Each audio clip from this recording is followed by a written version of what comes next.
back, growers. It is officially March here in the garden. So today's video, we are going to transplant our little spinach that we grew in our milk jug like a couple months back in the winter time. So now we can actually finally plant our spinach and our little baby lettuce again. So you're probably wondering how we're gonna space this out because the garlic still has like, I think 3 more months, I believe, of growing. So we gotta kind of split the garden in half for a couple more months. But for now, this side, we're gonna basically just copy how I did this style for the garlic, but for our little spinach and lettuce guys, since they're basically almost ready to move out. But pretty much we're gonna do about maybe 4 rows of spinach and then space them about 5 inches like apart from each other. Actually, we're gonna move the lettuce to this garden bed behind me instead of the one in the full sun, because if you guys are already subscribed to the channel, you probably saw what happened in the summertime when the romaine lettuce basically went to seed, and it was basically a disaster. I'll probably put it up in this video, but we're probably gonna move it in the shade garden over here, so instead of over there, so it doesn't bulk again this year. In the meanwhile, for the spinach, we're probably gonna have either some marigold or borage, and then some strawberries in the middle, like to help it out, to shade it a little bit. And we're gonna have to move our blackberry bush, which is actually coming back alive. I think I pruned it like at a good time, because now it's actually like spitting out new buds of leaves everywhere, and a new cane as well, so that really helped. Spinach, move our blackberry bush, considering still saving this one Brussels sprout, because as you can see, they are actually still producing, but the rest didn't really do anything, so it was just in the way. So yeah. All right, so as you can see, we got the jug open.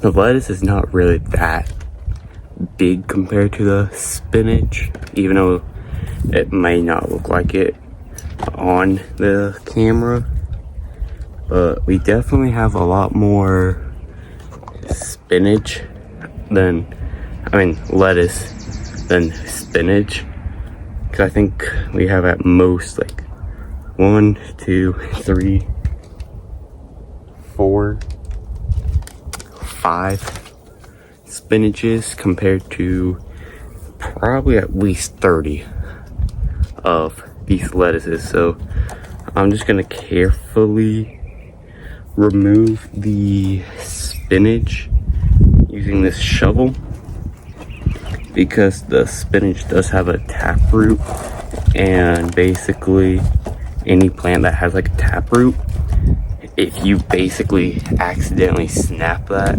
it's basically game over. It won't grow again. So you want to basically carefully get this plant out of the jug without damaging it. And as you can see, they have tiny little roots. I don't know if the camera can pick it up, but see how tiny those roots are. You want to be careful about planting them. That's not the worst part about this. I think 2 of these guys were growing right next to each other, so that makes it even worse. But again, you just want to gently pull them, kind of like a little dance,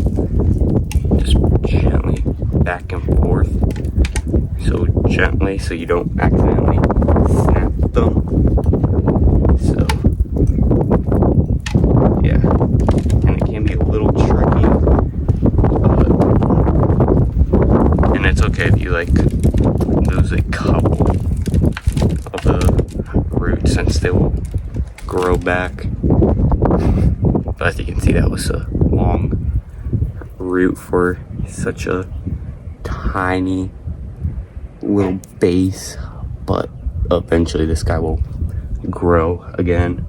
I'm not too worried about it because all of this would double in size and probably by April or so. But now after you did that, you kind of want to clean it up a little bit, get it all nice and healthy again. And it's okay if it has yellow leaves, it's just the old leaves, so you can just either leave them or just trim them off. I can safely do these transplanting them without worrying about them perhaps dying, because this week's forecast is up in the 60s and 70s basically, but we're not too cold anymore. But if you know, spinach can actually handle the frost a little bit, but we're past the 20s and teens numbers now. So now we're like 39, close to 40, so these guys should not really have a issue in the ground since it's so warm outside, because right now it's already like 70 when I'm filming this video. Now we got all the spinaches all separated, so now we're just gonna create our rows, like similar how we did with the spinach. I mean the garlic. Here is a probably 30-second time lapse, so hopefully you enjoy.